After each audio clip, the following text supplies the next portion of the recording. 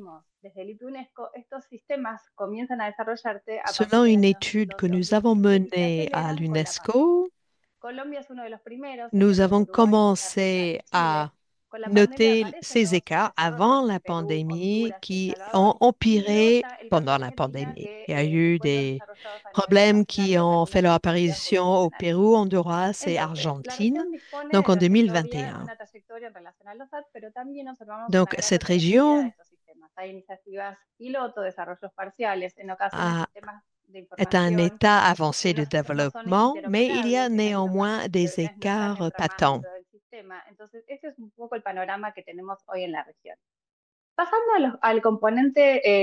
Voilà un peu le contexte dans lequel on opère. Alors, j'aimerais également parler de l'aspect technologique, gestion des données. Ce qui importe, c'est d'identifier les risques. On doit identifier les étudiants qui sont les plus susceptibles de tomber dans le décrochage. Et nous avons deux modèles pour ce faire. Premier avec des critères fixes qui recourent à un ensemble de données comme par exemple la participation en classe, les notes basses, etc., etc. C'est quelque chose qui est très efficace, ça nous permet d'intervenir très rapidement. Nous avons mis en place nous sommes inspirés des modèles d'autres pays que sont le Costa Rica, l'Uruguay, etc. Nous avons également un autre modèle qui est automatisé. Nous avons également par ailleurs des insertions, la possibilité de recourir à des moyens manuels. Le Costa Rica a également un certain nombre d'indicateurs qui ont une forte composante régionale. Et puis on a aussi donc le modèle prédictif qui est basé sur l'apprentissage des machines et l'intelligence artificielle. C'est idéal pour identifier les apprenants qui sont les plus vulnérables au décrochage scolaire. Mais il y a également un certain nombre de défis techniques et de problèmes éthiques également que cela soulève. Et cela nous ramène à la question de la gestion des données. On voit que c'est utilisé au Chili, au Pérou et également dans un contexte plus régional.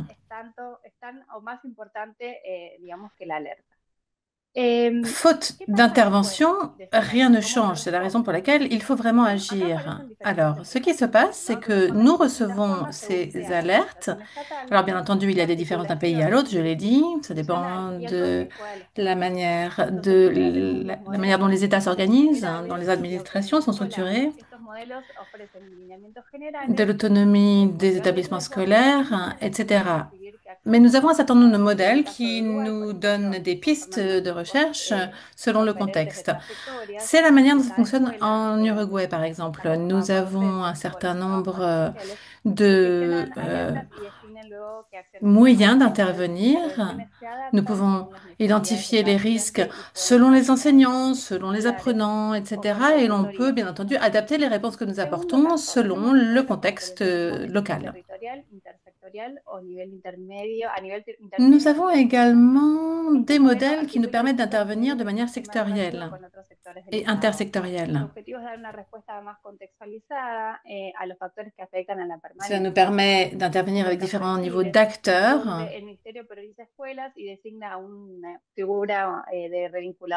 Cela nous permet d'identifier les raisons pour lesquelles des étudiants vont décrocher. C'est notamment le cas au Chili, par exemple. Nous mettons un système et une fois que le système est en place, nous aidons les familles et nous établissons un certain nombre de protocoles avec les États. Nous essayons également de promouvoir une certaine flexibilité. Le troisième modèle est hybride. Il combine les deux types d'intervention. C'est notamment le cas au Costa Rica. Dans ce cas, cela permet de respecter l'autonomie des établissements scolaires tout en tenant compte du caractère centralisé de l'école. Et vous voyez ici que nous avons des interventions intersectorielles et territoriales avec des activités, une aide financière, une aide au transport, par exemple. Le Honduras est un autre exemple de modèle hybride. Si el riesgo está calificado en bajo, medio, alto, y ahí depende cómo sea el riesgo, interviene distintos niveles actorales. Selon le niveau de risque, les différents acteurs seront plus ou moins à même d'intervenir. Nous n'avons pas besoin seulement de nous doter de systèmes techniques, mais également d'une meilleure compréhension du contexte pour nous y adapter.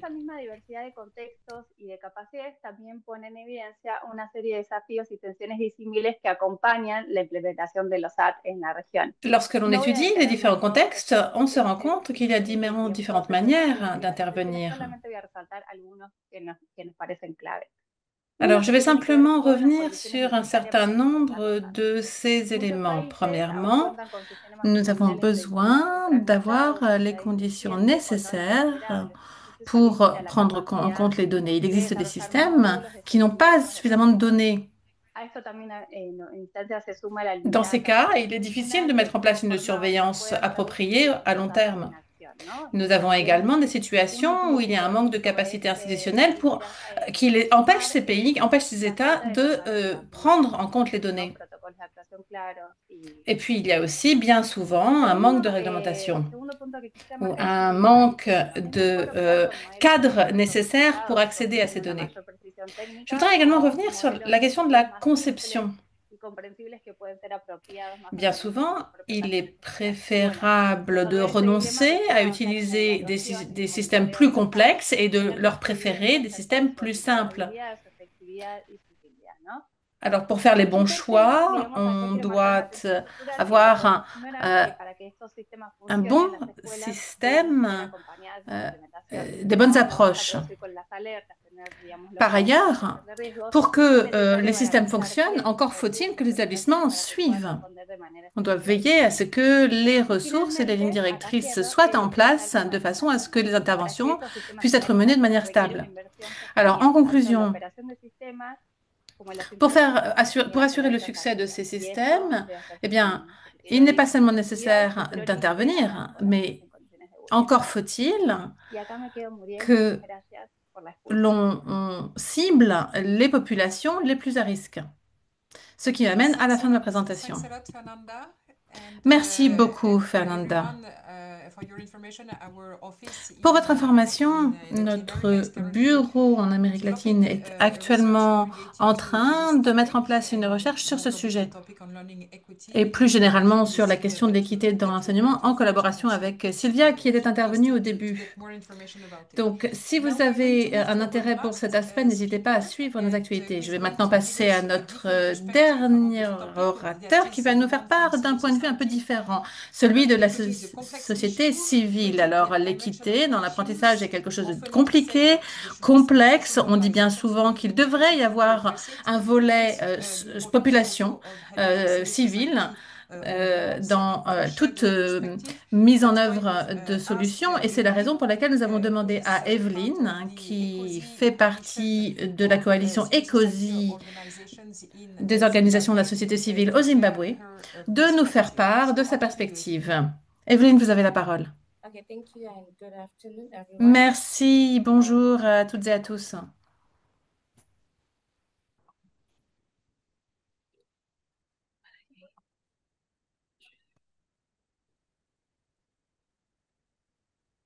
Good afternoon. Can you Bonjour. try again? Share again. Est-ce que vous pourriez essayer de nouveau Are you able de to see my partager screen now? votre présentation? No, you should try to share again. Est-ce que vous pouvez réessayer? Okay.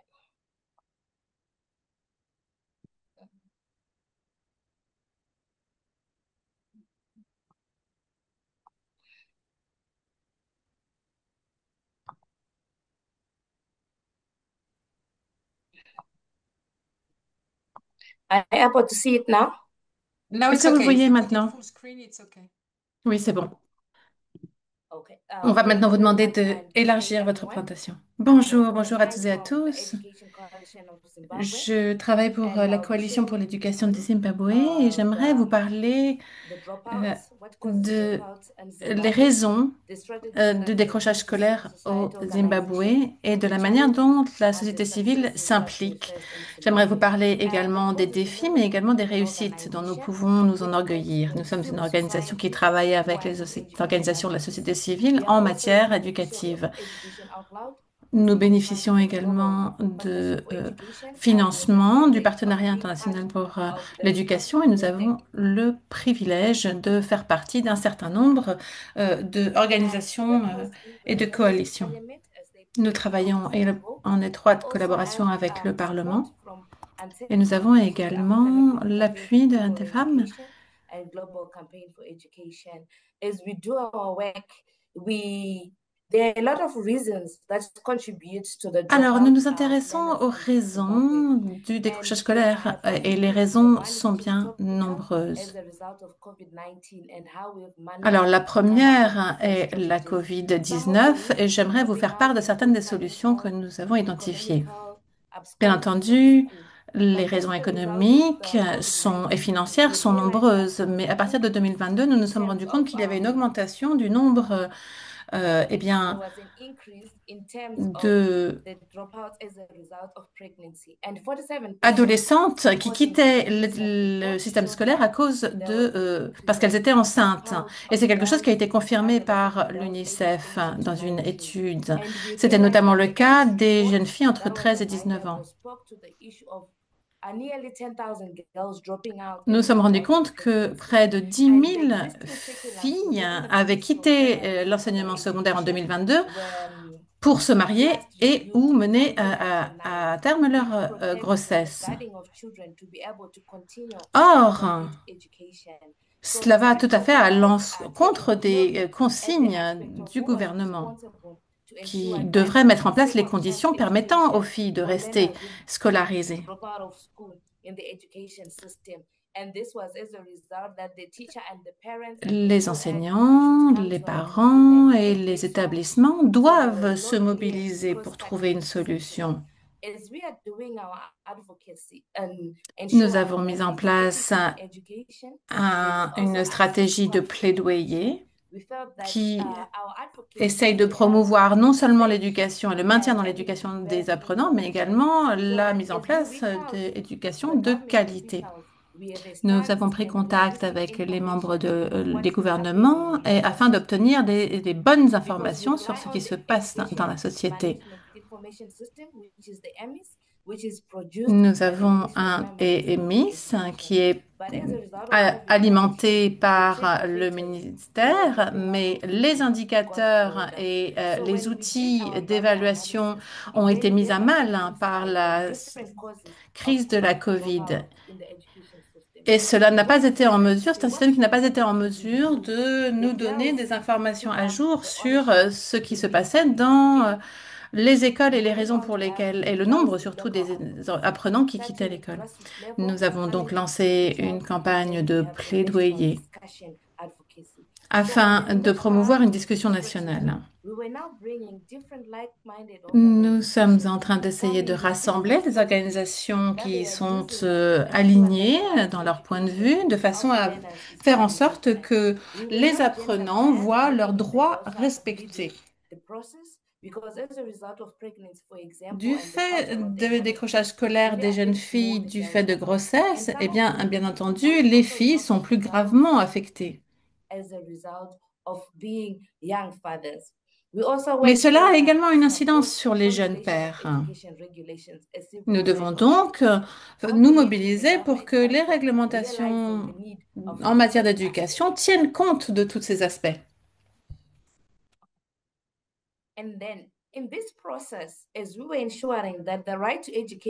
Afin de veiller à ce que le droit à l'enseignement soit respecté, les filles doivent s'exprimer davantage de façon à ce qu'elles puissent continuer leur éducation de manière sûre et sans danger. Nous avons donc lancé une initiative appelée le processus des carnets de notes de façon à encourager les jeunes filles à privilégier leurs besoins éducatifs et nous avons associé des membres des communautés afin de donner une seconde chance à ces jeunes filles qui quittent l'école. Nous nous intéressons beaucoup au rôle de la société civile et nous avons une approche qui est très axée sur les preuves. Nous dépendons beaucoup de la presse, comme vous le voyez sur ces images. Nous avons donné des tribunes aux jeunes filles de façon à leur permettre de s'exprimer, toujours dans le sens d'une éducation d'une deuxième chance. Nous essayons de nous rapprocher de ces jeunes filles afin de leur donner cette seconde chance et afin de donner davantage de débouchés à ces jeunes filles pour veiller à ce qu'elles ne soient pas les laissées pour compte du système éducatif. Nous essayons également de nous rapprocher d'un certain nombre de parties prenantes. Le plaidoyer, c'est quelque chose qui a été pour nous l'occasion de nous rendre compte que le leadership local est crucial. C'est tout à fait indispensable pour veiller à ce que les systèmes éducatifs soient acceptés de tous. Lorsqu'il y a un leadership local, il y a une meilleure acceptation des systèmes. Nous voulons également associer les enseignants pour encourager les jeunes filles à rester à l'école. Comment est-ce que l'on peut aider les enseignants à mieux soutenir les jeunes filles lorsqu'elles tombent enceintes? Et également, comment est-ce qu'on peut aider les enseignants à mieux lutter contre les stigmates qui sont associés à ces grossesses?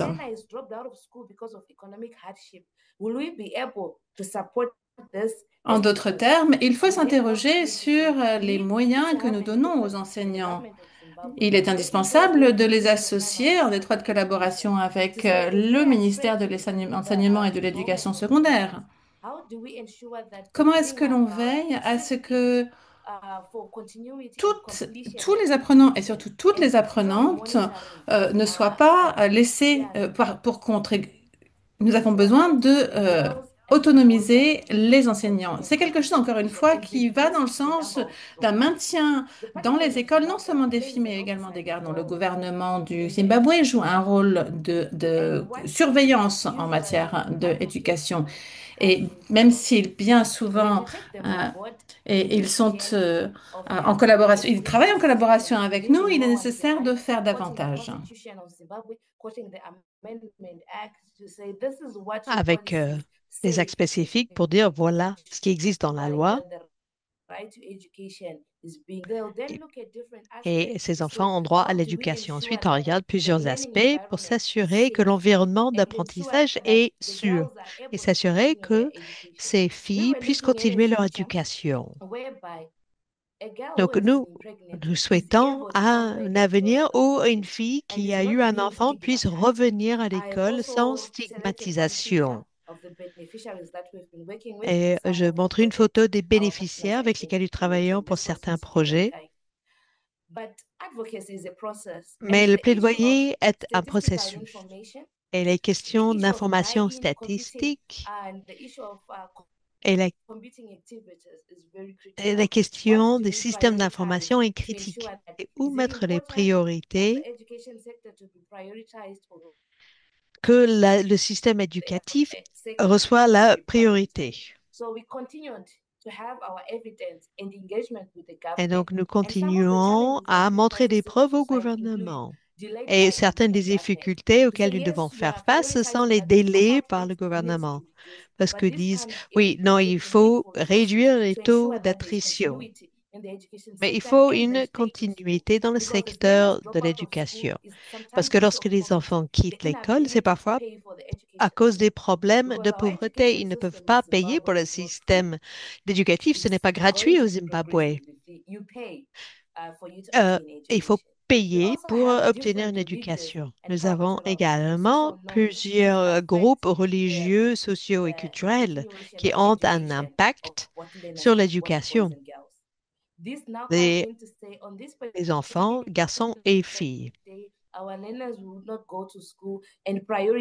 Et s'il y a ces problèmes-là, et c'est plus les filles qui quittent l'école. Donc, c'est sur les filles que nous nous focalisons et nous faisons le plaidoyer pour réduire le taux d'attrition dans le système éducatif. Nous regardons également un manque de soutien de la part de la communauté. Ce n'est pas un système où il y a un soutien constant. Et souvent, la famille ne peut pas se permettre de garder leurs enfants à l'école. Et la communauté ne pourra pas prendre le relais. Et les difficultés qui affectent les filles font qu'elles ne peuvent pas continuer leur éducation parce qu'il n'y a pas quelqu'un pour prendre soin de l'enfant, qui va garder l'enfant alors que la fille retourne à l'école. Oui, est-ce que vous pouvez terminer dans 1 minute pour qu'on puisse garder du temps pour le débat? Oui, d'accord, très bien. Nous, au Zimbabwe, nous célébrons le fait que grâce au plaidoyer, il y a un alignement éducatif et politique. Notre loi actuelle a été votée en 2020 et nous avons maintenant plusieurs instruments mis en place. Nous sommes à l'instrument statutaire numéro 18, donc le 2025. C'est le cadre politique qui permet aux apprenantes enceintes de rester ou de retourner à l'école. Et nous avons célébré également à la coalition de soutien grâce au programme d'accélération d'éducation des filles. Cela nous permet de réduire les départs précoces d'enfants et de filles. Et il faut une approche pan-gouvernementale lorsque nous nous attaquons à ce problème de filles qui tombent enceintes. Nous devons nous assurer qu'aucun enfant ne soit laissé pour compte. Mais grâce à la détermination, une approche pan-gouvernementale, les parties prenantes, les syndicats qui se rassemblent pour faire en sorte que le système éducatif prenne tout le monde en compte et qui crée un monde plus équitable où tous les enfants puissent réaliser l'importance de l'éducation. Je vous remercie. Excellent. Merci beaucoup, Evelyne. Désolée de vous forcer à conclure. J'aimerais garder du temps pour les questions-réponses. Nous avons reçu beaucoup de questions dans le chat et plusieurs qui font référence au système d'information derrière ces systèmes d'alerte précoce partagés par Philippe notamment et Irving, mais également avec vous, Evelyne, dans cette dernière présentation. Certains collègues posent la question, donc vous avez un système d'information, enfin il faut un système d'information fort pour pouvoir soutenir ce système d'alerte précoce, mais qui ensuite est responsable d'agir lorsqu'ils reçoivent les données et à quel niveau du secteur éducatif est-ce qu'il faut prendre des actions? Comment s'assurer que ces informations n'est pas mal utilisées ou utilisées à mauvaise escient? Monsieur Le Breton, en premier, ensuite Irvine, si vous voulez réagir à ceci. Philippe? Oui, avec plaisir. Vous m'entendez bien? Oui, très bien. Oui, c'est une question vraiment importante qui est soulevée ici. Clairement, il s'agit de développer un système d'alerte précoce qui permette de repérer les signaux faibles du décrochage, des signaux qu'on peut observer dans la vie quotidienne des élèves dans l'établissement. C'est une baisse progressive des résultats, c'est un manque de participation en classe, sont des retards fréquents, une perte de motivation, etc., etc. Et ces signaux faibles, ils doivent être pris en compte par la communauté éducative déjà dans l'établissement. C'est ce que je présentais tout à l'heure à travers le groupe de prévention du décrochage scolaire. C'est-à-dire que ces premiers signes avant-coureurs du décrochage doivent être interprétés rapidement et doivent faire l'objet de réponses la plus rapide possible. Et donc, ce sont d'abord les acteurs de l'établissement qui doivent évidemment intervenir efficacement, mais cela suppose déjà des conditions techniques d'interopérabilité entre les logiciels de vie scolaire et puis l'outil de suivi du décrochage. Ça suppose une parfaite formation des équipes éducatives pour que ces informations soient interprétées vraiment sans stigmatisation, interprétées de façon respectueuse des élèves, de leur situation et permettent d'identifier des solutions pour répondre aux difficultés identifiées.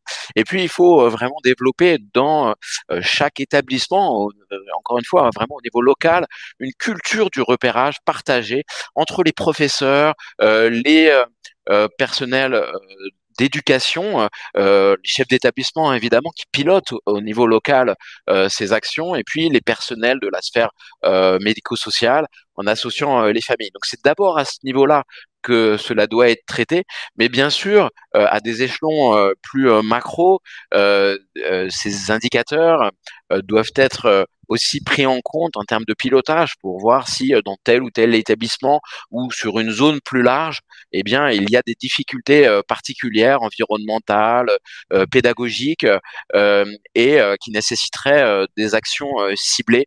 Et donc, il faut que ces indicateurs remontent à d'autres échelons de pilotage pour assurer vraiment des actions parfaitement efficaces.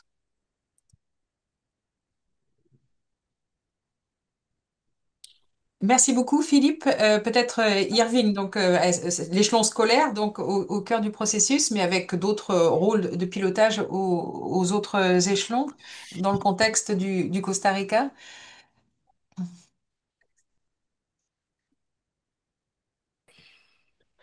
Claro. Los sistemas de información, Alors, les al systèmes menos el que d'information, implementamos en Costa Rica, como les comme comentaba, celui tiene que una nous avons particularidad mis en que œuvre au Costa Rica, recolecta ont une información spécificité, directamente c'est del qu'ils centro glanent des educativo. informations au sein des Claramente esto centres tiene una scolaires. ventaja de la C'est une perspectiva de que véritable, podemos trabajar en los c'est un diferentes niveles véritable de atención, avantage como mencioné hace un puisque, momento.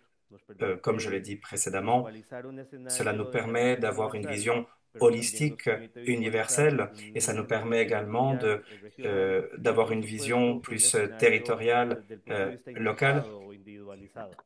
et une vision un En peu este plus sentido, personnelle et el personnalisée. trabajo realmente Et lo que demanda es una ce fuerte qu'il faut, articulación entre los c'est surtout diferentes actores, bien entre los coordonner diferentes le travail niveles des y différents acteurs principalmente aux entre los différents diferentes échelons sectores, et ¿verdad? notamment entre les différents Creo haberlo dicho secteurs. antes, la Je crois exclusión que je educativa es l'ai un dit fenómeno précédemment, multifactorial, es un l'exclusion fenómeno éducative est multicausal multi et y poder mitigar sus plurifactorielle et efectos causale. demanda Et atténuer les effets de cette exclusion éducative, ça diferentes demande perspectivas.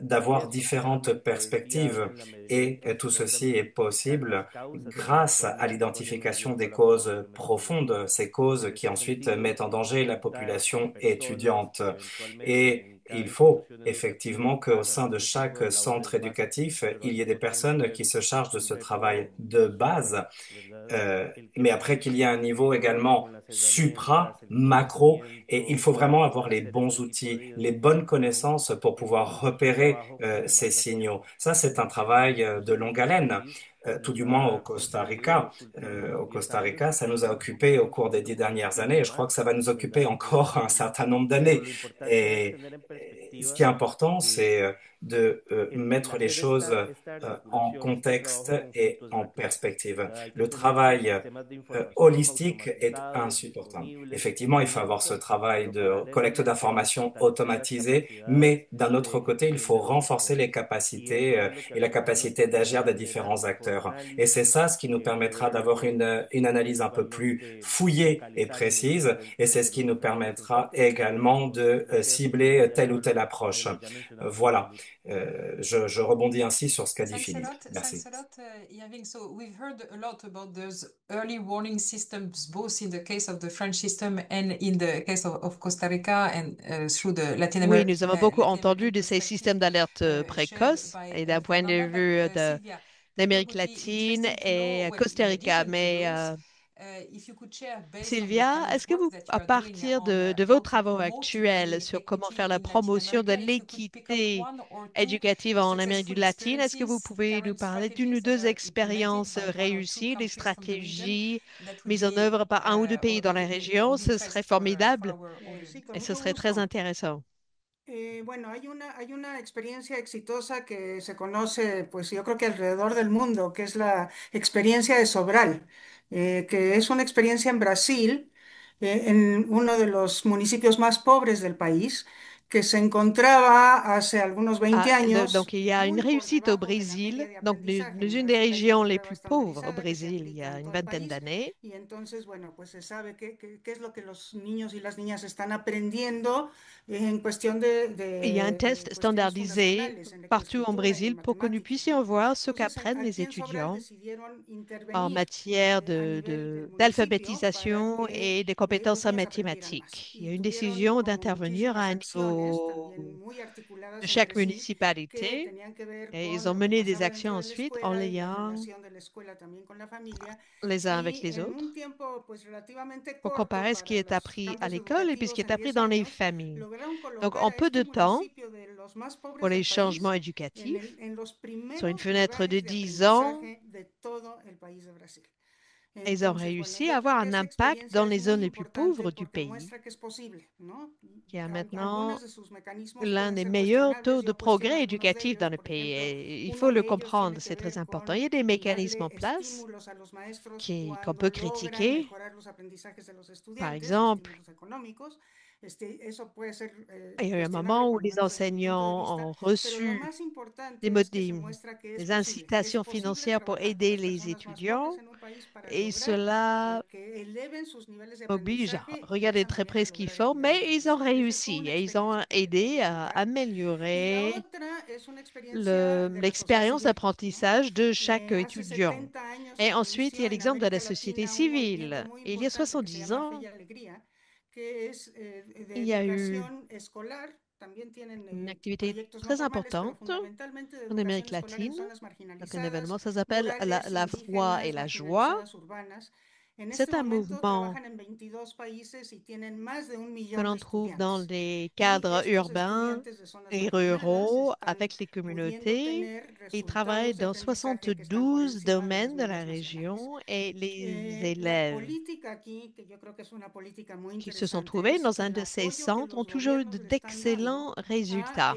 a este movimiento, al movimiento de Fe y Alegría, ¿no? Entonces hay ahí una muy interesante articulación entre la política pública, que es apoyar a Et la donc, on peut sociedad dire civil qu'il en nuevas existe une iniciativas articulation entre y les la politiques sociedad civil publiques, misma des gens que qui tiene veulent esta aider la capacidad société pues, de civile, innovación y mais de également au sein de la compromiso con société el civile medio ambiente. elle-même, qui a la capacité de Thanks a améliorer lot, en Sylvia. permanence Maybe one l'éducation. of the last questions that we will pick up from our Alors, audience une has dernière to question que do nous allons prendre de with notre the public, implications dernière in question qui a different à voir sectors to avec try to les measure chevauchements qu'il and peut y a avoir entre policy les that is différents really secteurs effective in this afin de domain. mettre en place une Someone was politique even réellement saying, well, we know effective. that there are Quelqu'un dit, factors par exemple, on external sait to the qu'il schools existe des facteurs that qui sont externes aux établissements of scolaires school dropouts qui and vont contribuer very au obvious to décrochage have collaborations scolaire. with Et other il est donc departments, including social capital de veiller à services, ce que youth l'ensemble services, des employment services services, and so on. sociaux, But in les services de conclusion, l'emploi, how this etc., is collaborent. organized, Mais what de manière type of concrète, comment est-ce coordination que cela mechanisms s'organise? work? What are Quels the sont les challenges and mécanismes qui what fonctionnent? are the Quelles lessons sont les from difficultés et experience quels sont that les that enseignements you à have? tirer de l'expérience? So I don't know, Alors, je ne sais pas, Philippe, peut-être, Evelyne, peut-être vous-même, si vous faites partie, après tout, d'une coalition de société civile. Comment est-ce que vous voyez ces plateformes intersectorielles, ces mécanismes intersectoriels? Alors, qui veut prendre la parole? Yeah, sure. So, for what we have experienced in Zimbabwe, it's the Au Zimbabwe, multi-sectoral approach because it comes from the National Development Strategy. So, for tout all the government découle d'une stakeholders to come together, stratégie including civil qui society, ont pour we need the objectif opportunity de to listen rassembler because when they call us, l'ensemble des we're parties able to sit prenantes and then grâce agree à une the invitation minimum du bureau du viable plan. président. And in terms of civil Cela society fait working together confère une with certaine the government autorité à is we cette often play initiative. Nous our travaillons role, étroitement especially avec les autorités qui dépendent de notre expertise comprehensive information dissemination and a afin clear de mieux diffuser communication channel. l'information, This mais également ensures d'avoir des moyens de sustainability communication très and clairs. accountability as Cela we are permet bringing de our veiller à opinions about ce issues que sitting nous at the puissions different identifier ministries. les And at a responsabilités. quarterly basis, the government, the office of the president, calls the stakeholders together to take Le stock on the gouvernement va donc proposals from rassembler present, lui-même especially at l'ensemble des national parties and regional prenantes, level. And aussi this bien au has niveau been national que established régional. Ça, c'est because the quelque chose qui a beaucoup multi-sectoral approach d'incidence. really works in Zimbabwe. C'est vraiment là que prend tout son sens, cette approche intersectorielle. Philippe, Irving, Fernanda, vous souhaitez apporter votre pierre à cette conversation? Oui, je veux bien intervenir si vous le voulez. C'est une question évidemment très importante qui constitue une dimension très importante de la politique que nous menons pour lutter contre le décrochage. Je l'ai dit, nous visons vraiment à assurer des coordinations d'acteurs qui agissent en parfaite complémentarité pour plus d'efficacité, hein. L'objectif, c'est bien de créer de la synergie et pas des concurrences qu'on peut trouver parfois entre acteurs qui qui prennent en charge les jeunes. Et cette synergie, cette complémentarité, on la recherche d'abord dans l'établissement scolaire lui-même, à travers les groupes de prévention du décrochage scolaire, hein, qui sont constitués d'acteurs aux compétences complémentaires, variées, comme je l'ai expliqué. C'est au niveau local aussi, donc à travers les plateformes de suivi et d'appui aux décrocheurs, avec les services de l'État, avec des acteurs l'action, de l'éducation nationale, de l'accompagnement des jeunes vers l'emploi et avec des regards complémentaires sur la situation d'un jeune spécifique qui a des besoins spécifiques et auxquels il faut répondre de façon personnalisée. Et donc c'est vraiment ça qui est recherché. Et si on monte ensuite les différents autres échelons jusqu'au niveau national, il faut évidemment une parfaite coordination à l'échelle régionale, par exemple, entre les services de l'État et les services des régions qui, comme je le disais, coordonnent les actions des plateformes de suivi et d'appui aux décrocheurs. Et au niveau national, il faut que nous nous entendions entre ministères, avec aussi les partenaires des régions représentées dans une association pour que il y ait un pilotage absolument commun et qui soit pleinement efficace et qui, encore une fois, donc favorise les synergies et tout ça pour une pleine efficacité. Parfait. Merci beaucoup, Philippe. Irvine, sur cette idée de complémentarité des regards des acteurs autour des individus et puis à un niveau plus global et macro, la coordination des services de l'État pour un meilleur pilotage et assurer une continuité des trajectoires. Est-ce que vous voulez compléter?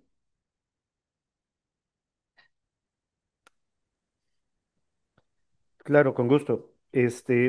Yo tal vez sumaría en complemento dos líneas de análisis. Creo que por un lado, el pensar el trabajo intersectorial debe verse desde el punto de vista estructural, es decir, el tomar como Bien prioridad sûr, il faut destacar, promouvoir por un des lado, approches multisectorielles la promoción de et la nous pertenencia devons bien estudiantil. tenir No compte de l'ensemble des significa points que de la vue. intervención es On doit posiblemente limitada promouvoir la a las participation instituciones que puede scolaire. tener cualquier estado, ¿verdad?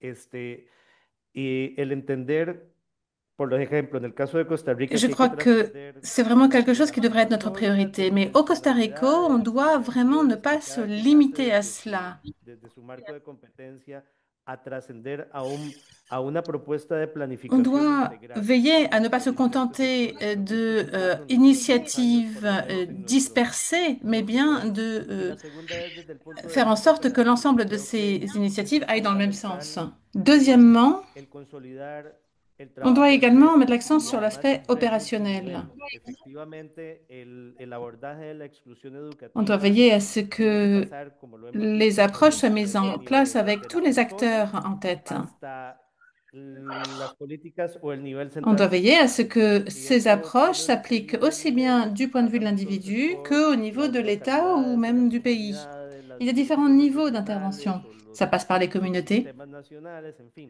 dependiendo de cómo sea cada et contexto. par Pero chaque poder sous-système generar régional. Et tout esa dépend vraiment du relación, esa contexte. comunicación operativamente es básico, porque se pueden generar muy buenas Pour políticas, se communiquer pueden entre generar muy buenas ces ideas, pero si no niveaux, van on doit acompañadas de vraiment garder en incentivos tête la nécessité de operativos mettre que en no place des sean bonnes viables, politiques, des pues bonnes simple y idées. sencillamente Et seguirán siendo buenas ideas, ¿verdad? Entonces, creo que ahí están como esas dos claves para poderlas echar en marcha. Et pour veiller à ne pas rester dans le domaine de l'idée, il faut vraiment mettre l'accent sur Para l'action. que esto también, digamos, sea factible, tiene que estar formalizado. Autre chose que je Acá, voulais dire, dentro de los sistemas de alerta temprana, pour améliorer también faltan l'efficience, estos marcos normativos que los encuadren, que definan roles, que definan quelquefois, preconización, on n'a criterios, pas les bons protocoles. digamos, de estrategias de qué sector se va a hacer cargo. Entonces, me parece que eso también es un punto que Et il y a institucionaliza différentes la stratégies. Thanks a lot, Fernanda. So with this idea Donc, of voilà. integral planning, planification intégrale, the Irving, we are going to Effectivement. conclude with Alors, on few va words of conclure, conclusions Irving, avec by quelques Dan mots de Wagner, conclusion par who is our Dan Wagner, counterpart, qui est notre with LEI, Learning Equity Initiative for this series of correspondant au debates. So LIA. over to you, Dan, if you want Dan, to vous avez le mot de la give a fin. few, concluding remarks. Quelques remarques à titre de conclusion. Alors, quelques mots. Premièrement, j'aimerais encore une fois remercier l'IPE.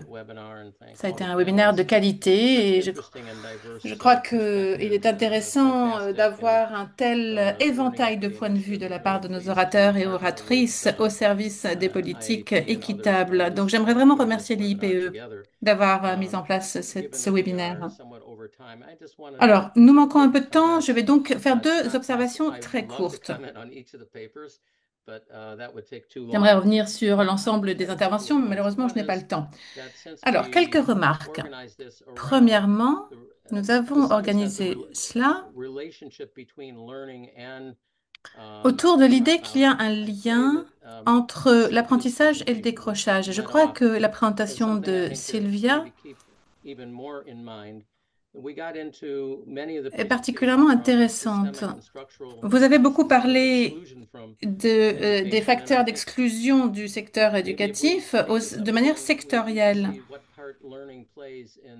Mais je crois qu'il importe de bien tenir compte de la manière dont l'apprentissage lui-même peut être un facteur d'exclusion. Et je crois qu'on n'a pas assez parlé de cela. J'ai beaucoup apprécié l'utilisation en français et en espagnol du mot exclusion, qui n'est pas tout à fait la même chose que le mot décrochage en anglais, drop-out. Dans ces réunions, telles que celle-ci et d'autres réunions similaires, je crois qu'il importe de revenir sur la terminologie.